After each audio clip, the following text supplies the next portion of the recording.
She was only 16 when the door slammed shut and the world outside vanished. 47 years later, that door has never reopened and she is still inside. Prisoners on death row who know her story have said they would rather face execution than live her life. In California, the average death row inmate waits about 20 years before the end arrives. Brenda Anne Spencer has been waiting for release for nearly half a century. She has been denied parole 9 times and the pattern suggests it will happen again.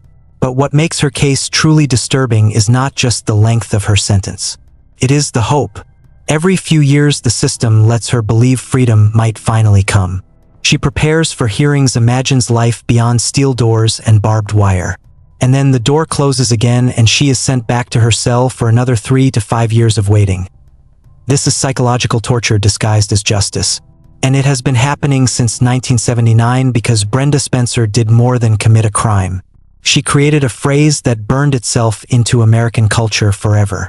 On January 29th, she opened fire on an elementary school across from her home.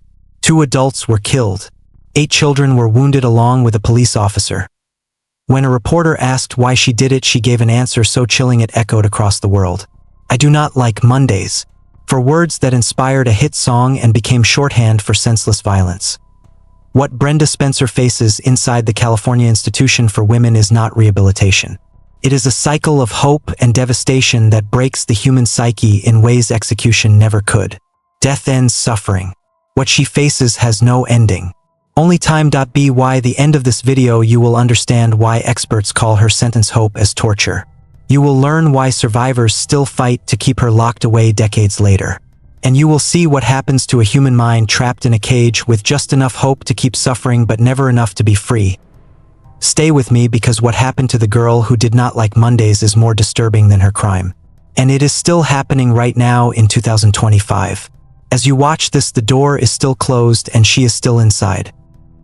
To understand Brenda Spencer's present reality, we have to return to a Monday morning that changed American history. January 29, 1979, San Diego, California. Brenda was 16 years old, living with her father Wallace Spencer in a small house directly across the street from Cleveland Elementary School. From her bedroom window, she could see the playground, the gates, the children arriving every morning. This was her daily view. Her parents had divorced years earlier. Neighbors later described the home as dirty, dark, and unstable. The electricity was often off. The refrigerator was empty. Trash piled up. Brenda spent most of her time alone. She rarely spoke. She had no close friends. Teachers noticed she was withdrawn, emotionally flat, and deeply troubled. But in the 1970s, there were no systems designed to intervene. No early warning signs. No mental health safety net. Just weeks before the shooting, Brenda received a Christmas gift from her father. It was a Ruger 10-22 semi-automatic rifle. Along with it came 500 rounds of ammunition. She was 16 years old. On that Monday morning, children began crossing the street toward Cleveland Elementary. Principal Burton Rugg was opening the front gates. Parents waved goodbye. The school day was beginning like any other. Inside her house, Brenda positioned herself at a window. At approximately 8:30 in the morning, she raised the rifle and began firing. The shooting continued for nearly 20 minutes. Chaos erupted. Children screamed and ran. Principal Rugg was struck while trying to guide students to safety. He collapsed and died at the scene. Mike Sucher, the school custodian, was shot while attempting to pull wounded children away from danger. He also died. 8 children were wounded. A police officer responding to the scene was shot in the neck. When law enforcement surrounded the house, Brenda barricaded herself inside. The standoff lasted nearly 7 hours. During that time, something occurred that would permanently seal her identity in American memory. A reporter from the San Diego Tribune managed to reach the house by phone. Brenda answered. When asked why she had done it, her response was casual, almost bored. "I do not like Mondays. This livens up the day." That single sentence traveled around the world. Brenda Spencer was arrested that evening. She was 16 years old. Under California law, she was eligible to be tried as an adult. In the weeks that followed, investigators uncovered a disturbing background. Brenda had a history of drug and alcohol use. She had attempted suicide. She suffered from epilepsy that went largely untreated. Her home environment was neglectful. Years later, she would allege that her father sexually abused her throughout childhood.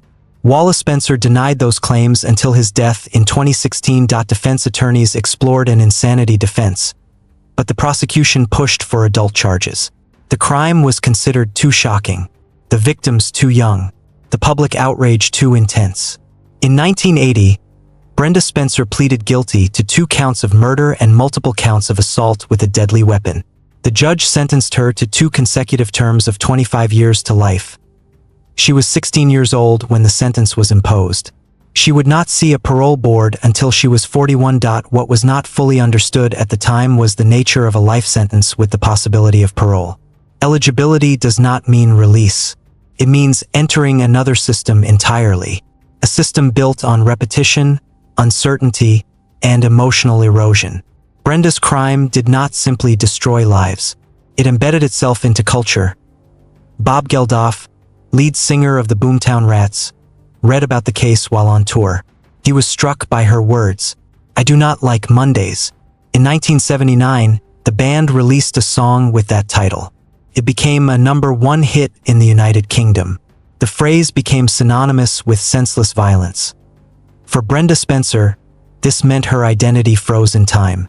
No matter how many decades passed, she remained the 16-year-old girl who said she did not like Mondays. Growth did not matter. Change did not matter. That moment would define her forever. She spent most of her adult life inside the California Institution for Women in Corona.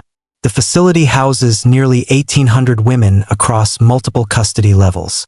For inmates serving life with the possibility of parole, the punishment is not only confinement. It is anticipation. Brenda became eligible for parole in 2001. She was 38 years old. She had served 22 years. She completed educational programs. She earned her GED. She participated in therapy. She maintained a clean disciplinary record. The parole board denied her release. She returned in 2005. Denied. 2009. Denied. 2010. Denied. 2013. Denied. 2016. Denied. 2017. Denied. 2019. Denied. 2021. Denied. Each hearing followed the same structure. Remorse acknowledged. Rehabilitation noted. Crime revisited. Parole denied. For Brenda Spencer, the cycle had begun. With each parole denial, the years accumulated. The process itself became the punishment. Every hearing required preparation, documentation, psychological evaluations, letters of support. She was encouraged to reflect, to grow, to accept responsibility. And every few years she allowed herself to imagine a future outside prison walls. Then the answer came back the same. Denied. Forensic psychologist Dr. Michael Rosen has described sentences like this as a unique form of psychological harm. Not because of confinement alone, but because of the rhythm of hope followed by devastation. The mind begins to fracture under repeated expectation and loss. Brenda Spencer has lived through that cycle 9 times. She entered prison at 16. She is now in her 60s.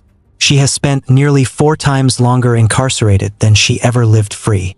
She never attended prom, never graduated traditionally, never went to college, never had a career, never married, never raised children, never voted, never owned property.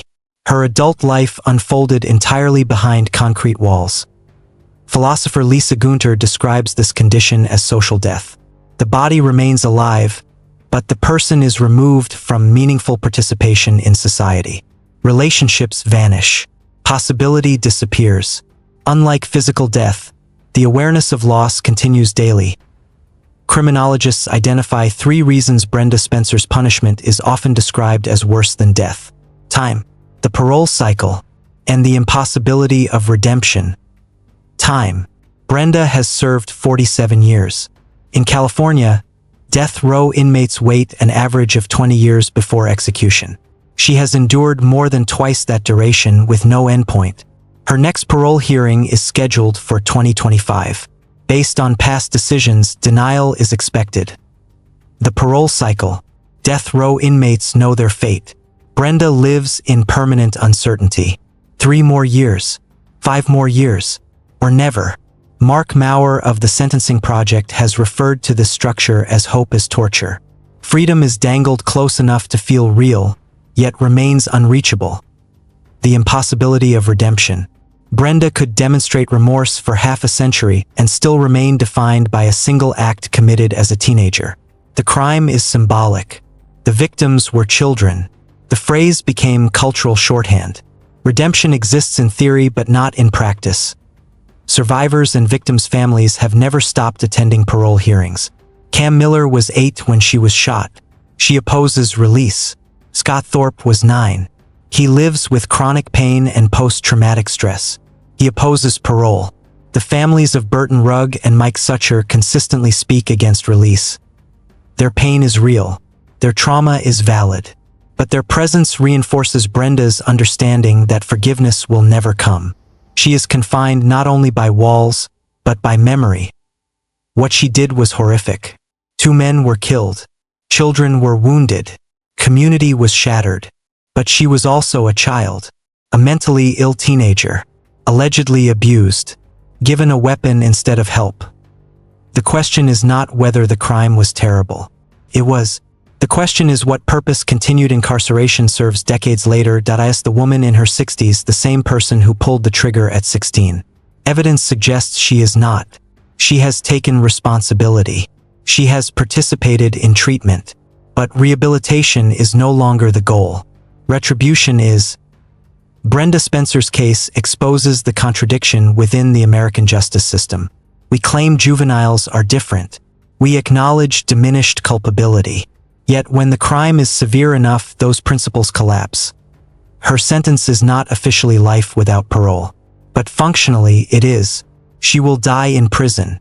And unlike execution, which would have ended decades ago, this sentence continues until her final breath. So why is Brenda Spencer's prison sentence described as worse than death? Because death is an ending. It is final. It closes the door on suffering. What Brenda faces is not an ending. It is a life trapped in the present tense. Waking up in the same cell, walking the same corridors, touching the same cold walls, knowing that today will be identical to yesterday and tomorrow will offer nothing new. And then every few years the cycle returns.